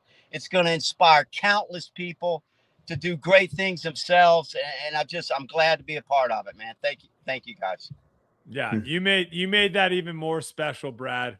Obviously it was a massive moment, but you being there and like you said, always being in his corner. It was awesome to watch for both of you. And can't wait to see what the rest of the season has in store. And you probably won't get tired of it, but you have a lot of telling people I told you so. So you can just be telling I told you so all day long now. Yeah, I haven't even said anything like that, but at different points during the day, I mean, I'll be like, Big O's took it down. This morning when I woke up in the hotel room, I was like, who's the champ of the Open at Austin? Oh, dude, it's just, yeah. And I just drove all the way in a car that might have blown up. And it was like God came down and touched the car, and now it's running fine. Made it all the way out here, dude. It was the most enjoyable drive. I tell you, we're looking forward to the future, man, for sure. Well, we appreciate you coming on, Brad. Thanks, Brad. Safe travels, and we'll be looking forward to talking to you soon, brother. I can't wait, guys. All right. Fools. There you have it, folks. Brad, always a blast to have on here. And make sure you check out this Friday at 3 p.m. Eastern, factorystore.discraft.com. And this isn't the only disc that's going to be dropped. I have a commemorative disc coming up as well, separate from those two. You're going to want to get your fingers on the keyboard because I think those are going to go quick. Yep. Yeah. So this Friday, 3 p.m. is the Brad drop, factorydiscraft.com. Is it Discraft? Pull that up real quick for the audio listeners so I make sure I say the right thing. Factorystore.discraft.com, 3 p.m. Eastern, Friday, May 15th. You got the Zone SS and the Cap Wrap Victory. And I'm gonna have some regular zones that are gonna be ready. We have another picture on there. We'll be able to pop up in a little bit. I'm sure that I texted the group chat. There it is. Oh, there you go. There we go. Was that the disc of selection for that final upshot? It was. Yeah, that's what I was thinking. It looked like a little zone. forehand zone going up there. All right, Yuli, I think we have hills, which I think would be a good way to end the show. Let's do it. Before we do that, though, yeah. Do you? I mean, you said you wanted to talk to the haters. We have a lot of haters that jump in the chat. A lot of haters that listen to the podcast. A lot of haters that might be there right now, just listening, being like, "Gosh, dang it." Do you have anything for the haters out there? Because let's be real, sports haters. You know, I've screenshotted over 32 messages over the years of people telling me I'd never win again. I did. And I'm not gonna I thought I'm gonna make a post. I'm not gonna do that. But what I'm gonna say is that hurt, and it's not. You know. Here's the thing. Eventually, it'll get to the point where that will be true for everybody, that it'll be the last win that you have. So I'm not hating on anybody. That's sports, and that's why I'm not going to post, because I respect that about sports, and I'm going to have to say that as a podcaster and as a commentator about somebody else. That's just the name of the game. So I understand. The ones that hurt were my friends who didn't believe, you know. The people close to me who didn't believe. That's what hurt. Because they know who I am. They know the grind. They know all those things. So I'm going to tell people, be careful what you say, because you don't know how it's going to affect people. But at the same time, it can feel people. And I don't think a lot of people have the kind of brain that I do. Brad and I are crazy. we're crazy, and we're able You to don't brush forget. that off, and we're able to trudge forward. I want to tell people, don't be afraid to be confident. I've said this before on the podcast. It doesn't matter what people think of you. What matters is what you think of yourself. And, this is one of the last lessons that I want to teach my team, the people that I travel with who've had to listen to my cocky butt say that I'm a winner and blah, blah, blah, blah for the longest time, is that it's okay to believe. It's okay to be confident. It's okay to think that you can do it. And that's what makes sports amazing. So dream big. And if you're lucky and if you really, truly believe it, things will happen. Well Good things said. will happen. Well said. To the hills! To the hills, Gary! This is a perfect week for the hills. I'm so a lot of pressure here. A lot of pressure here. A lot of pressure. All right, let's get that FPO.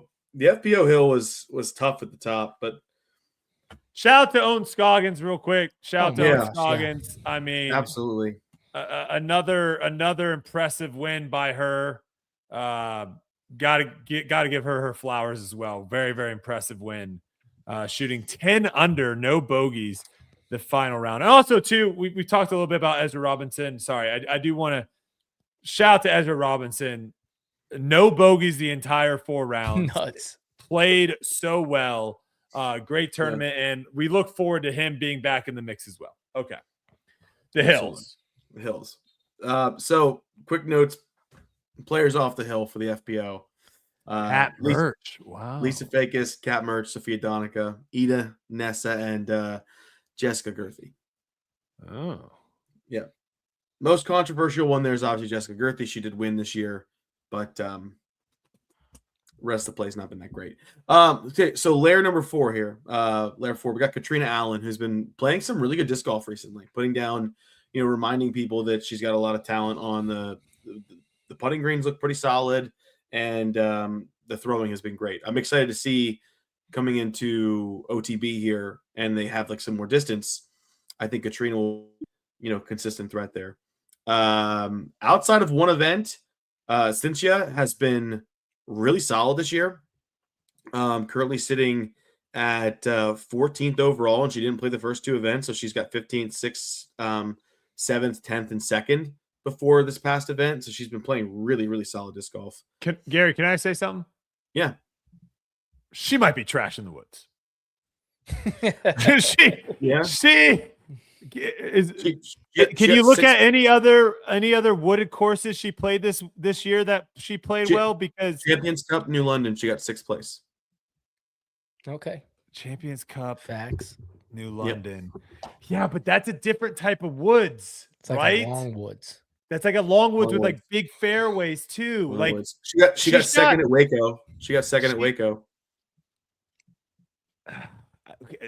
Maybe she just stinks at Sprinkle Valley. I don't know. She shot 9 over both days. So I don't really know. Continue. Sorry.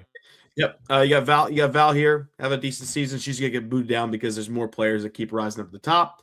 And we got Hannah Wynn rounding out the tier 4. All right, hopping up to tier Val had 3. A great tournament too this past weekend. Yes, she did. She did. This is where it got so tough for me because you have 6 unique winners on the FPO side. Where do you put players at? Missy being the one who doesn't have a win, but still playing really solid. She finds her way on this tier, but that's why she falls down. No win. Hannah and Evelina playing really well. Putting's great. They could both be in tier 2, especially maybe Hannah. I don't know. Moving up to tier 2, this was a pretty tough one. You've got Silva and Holland here. Silva, she gets the nod over Hannah and Evelina because she's got the major win. Holland's been super consistent this season with really, I think, her first non-podium or non-top 5 finish this past weekend. First outside the top 5 finish. And I had to because she's the first one to get 2 unique wins this season, and she's been dominant. Owen Scoggins takes the top of the pyramid. When Owen is throwing well and when Owen is putting well, she's proven that she is the person to beat. And by getting a win at the Supreme Flight Open, there's no course that's too big for Owen Scoggins. So there you go. That's Do we have? I hate to say it. Do we have a choke situation with Silva here, guys? We saw it with Kristen last year, right? And I mean, what was that today? What was that this past weekend? She's missing some. There's a difference between choking and somebody shooting 10 under in your eyeball. No, but okay. Let me explain my context, because I agree. Owen did play really, really well. Yeah, I'm with you there, Yuli. But Silva is a very good putter, and like we're seeing her when it matters. All of a sudden, just start missing putts. That's what I'm saying. Is like we saw it also at it just happened at Jonesboro too. She was missing some shorties down the stretch at Jonesboro, where it's like. Yeah. I'm talking like 15, 20 feet. Speaking of which, well, I'll ask you that in a question. I'll ask you that in a second. But go ahead, Yuli. What are your thoughts on that? Because that's where I'm at. It's like she goes from great putting to like what this the heck goes is that? Into my famous saying: the better you are, the more you choke. You put yourself in position every single week. Eventually, you are going to lose a bunch. You're going to lose a bunch. Now, when Owen doesn't win and she still makes every single putt and throws good, we don't say that she choked. We just say, oh, well, that is true. Course is too big, blah, blah, blah, blah, blah, blah. It's just that when you're that good, it'd be like if Gannon got in contention over and over and didn't close it out. Eventually, we'd have to have the same conversation. It's sports. I get that. I think it's really hard. See that like nail in the coffin from Silva down the stretch of where she's just like, I'm a bunch. Yeah. She wins a bunch. It's the same thing. And once Kristen started missing putts and everything, it started being like, wait, is she choking? Yeah, we had that question as well. We had that question, and so it's tough. I mean, Holland, same thing. She gets shaky around the greens down the stretch. Yeah, some forehand shots too. Sometimes can kind of be a little shaky. Yeah. Okay, my question before we go on, Yuli, if you had that putt, okay, maybe move you up 3 feet to 15 feet. Okay, your putt to win. Yeah, but now we say that you actually have a 2-shot lead, so you don't need to make that putt. Are you laying that putt up? Or are you just making a 15-footer? No, I'm going to make a 15-footer. Okay, that's what I thought. Yeah.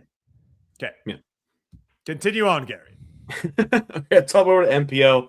Let's look who falls off the MPO because it's been a little while, obviously. Buckets. Yeah. Yep. Joey Buckets, Joel Freeman. Decent starts to the season, kind of falling off a little bit. Luke Taylor, Evan Smith, then obviously Macbeth injury. Not on here. For some people curious, just explain too, because like you had I think you had Val dropping and she just got a top 3 spot. Like they're dropping from very far away. Like this is like right, this is not just from last week, because obviously if last week, this isn't just based on last week, because when you think about it, Val was a tier 3 player, but now you've got 6 winners, and if you look at basically it came down to you're dropping them from like 6 weeks ago, basically, right? Yeah, this is the last time we did this, because we've been we this is from like a while ago, maybe after Queen City or something. Yeah, it's been a good long while. Okay. Just want to make sure, because I think some people were like, how does Val drop after getting a top 3? Well, she drops yes. The weeks and weeks of things. Okay. Yep. But here we go. Officially on the pyramid, the hill. Yuli has made it. It's not a meme. It's not a joke. He is there. That's a good crew too. And honestly, I put him before Dickerson, so this was important. But the thing about this is Yuli's there until he proves a reason why he shouldn't be. So the hill is there. Only place to go is up. But we've got Dickerson. Goose takes a tumble. He's not had a good last few weeks. But Goose's level of play as a player, we know he's capable of doing more, and he had a good, boost of the season so far. So he's got to be he didn't fall off the hill yet because the group below not great. Let's talk about Goose real quick. Yeah. Yuli, what are your thoughts on him? Because I think your win this past week, I think that could do a lot for him. Oh yeah, because he hasn't been able to, like, he's been put in that situation a couple times and hasn't been able to figure it out. Like, what are your thoughts on that? Do you think like you could have an impact on him? Listen, without a doubt, like Mm. I'll tell you a few things that have happened. Like watching Matteo win gave me a huge boost of confidence. And that was years ago. Watching Bradley Williams win before that gave me a huge boost of confidence of being like, if those guys can do it, like I played against Matteo a bunch, and that year he was on fire, he was pretty much on the lead card. It seemed like every other tournament, if not every tournament. So, but older guy got it done. And so, yes, I know from the feeling that I got from watching those guys win myself that this has to be a motivating factor for the rest of the field. All of them to be like, Yuli, if Yuli could do it, anyone can do it. And that is fact. So 1000% Goose should take this and be like, okay, yeah, like the field is wide open any given weekend. Yeah. And I think this upcoming event here, I think OTB I like is it a a lot. good event Yeah, for Goose. I like him a lot there. And then next up, you got Paul Kranz on here, who's he's been playing much better recently. I don't know if it's because he's getting Levi Stout in the bag and it's giving him a little extra someone to talk to, but Kranz is doing pretty solid. And then I have Verdalen on here. Once again, not the super greatest season up to this point, but he got himself a good win. We know Verdalen's got the skill set to do it. He's kind of in that same bubble of like, he's here. Only place to go is up unless he proves he shouldn't be here. But Verdalen on tier 5. Moving up to tier 4, we've got the Hamas, Klein, Tipton, Casey crew. A number of guys that kind of feel like they're right there, like Tipton, Sully, and Casey, on the precipice a few times this year of putting down some really great rounds, but not being able to do like the full tournament. It felt like Sully has been really close recently. In fact, I was surprised when I looked at his finishes, how good they've been over the last several events. The guy hasn't finished outside of the top 12 since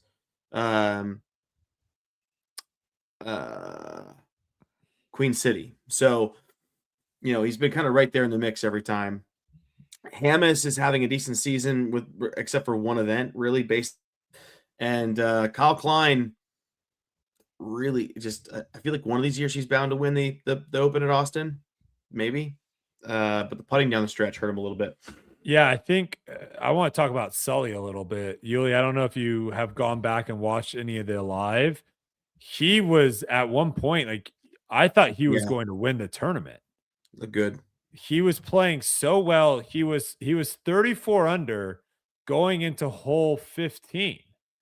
So like you think like, okay, he's probably gonna get at least 2. He could get maybe 3 of those. Yep. And now he sets the number at 36, 37. And he just, let me see what he ended up doing. He ended up going all pars to pour out. Yeah, he didn't hit the circle.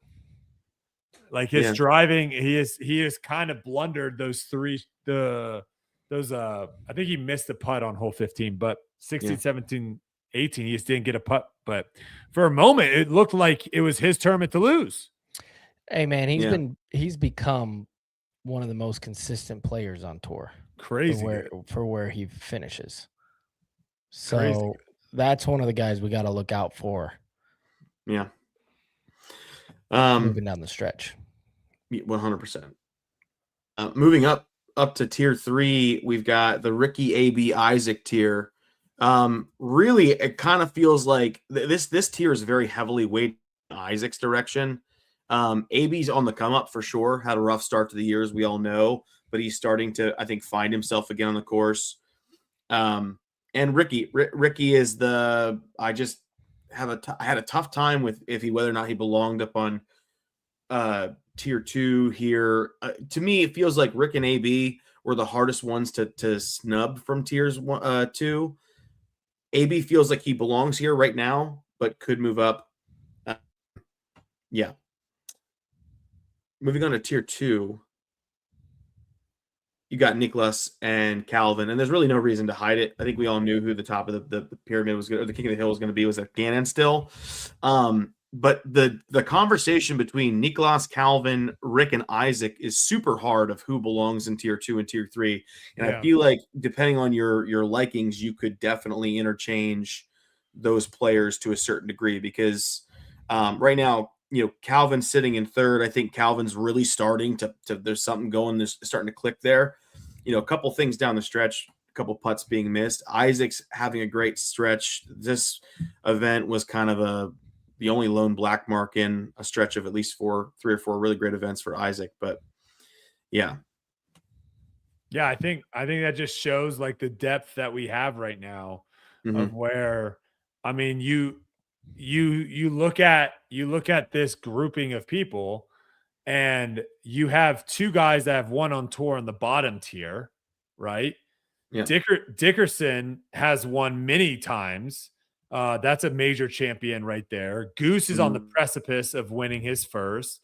And then you have Paul Kranz, who has shown that he can pop off and put himself into the conversation.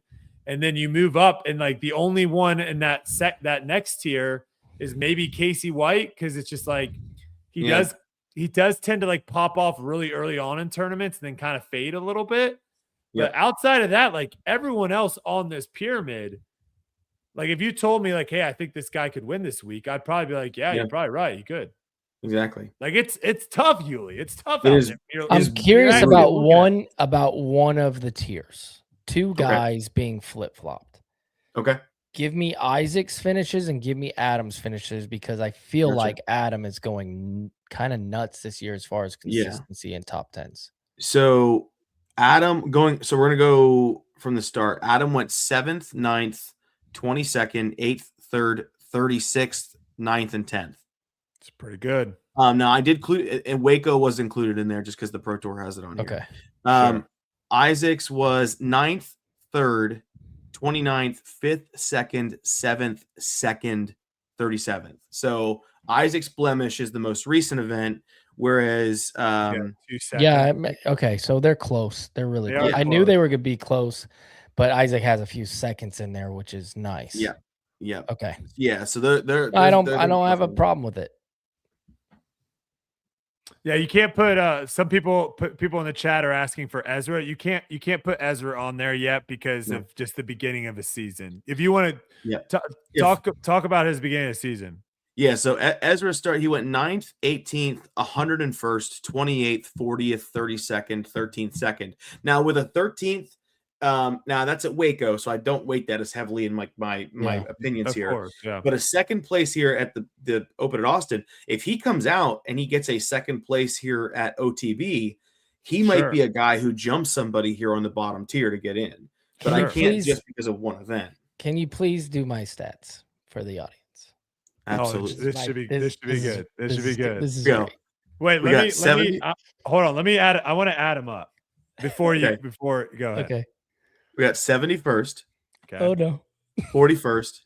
41st. 43rd. 43rd. 19th. 19th.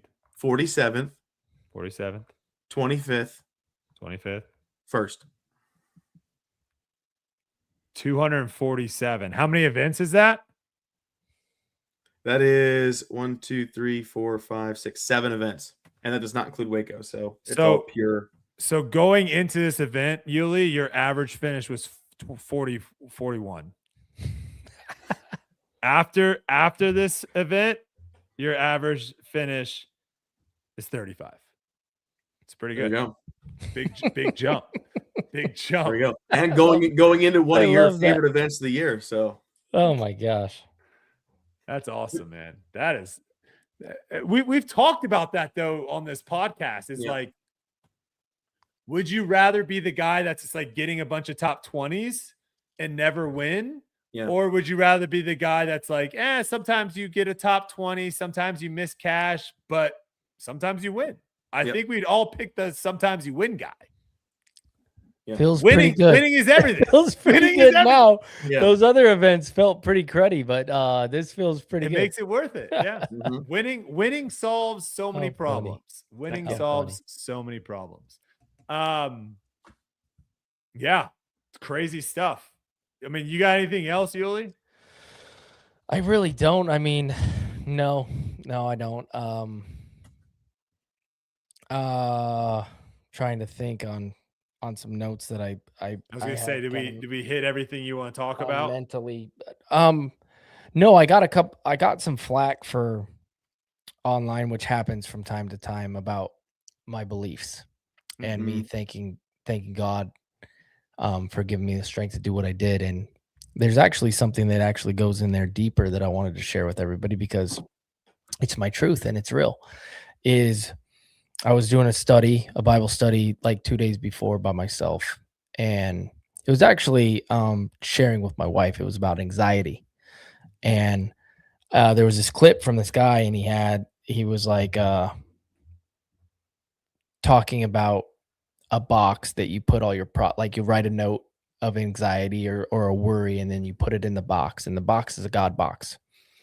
And in that God box, if you worry about that thing, you have to pull it out and you have to be like, okay, now I'm God, right? Now I don't believe in this. He doesn't have my worries, blah, blah, blah, blah, blah. And I sent that to my wife to help her, with anxiety and different things that, her and I struggle with.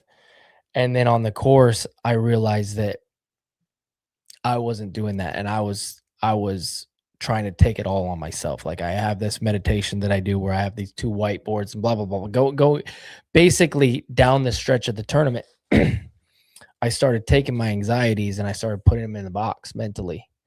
And that's why I was so calm down the stretch. It wasn't because of all this experience and all these things. And what it was is realizing I need to be okay with my thoughts. There was a time where I was on the back nine and I was visualizing me winning and how great it would be. If you read any sports psychology book ever, that is not the thing to think about. Think about the shot, think about the time right now, think about the moment. And I realized in that moment that it was me battling just that thought of being like, no, it's not okay to think like this. And that was an anxiety. So I took that and I gave it and I put it in my box. I said, no, it's okay to think this way. This is how we're thinking now. Be okay with it. And that's why I was calm down the stretch and everything. And at the end, it was the whole entire thing, right?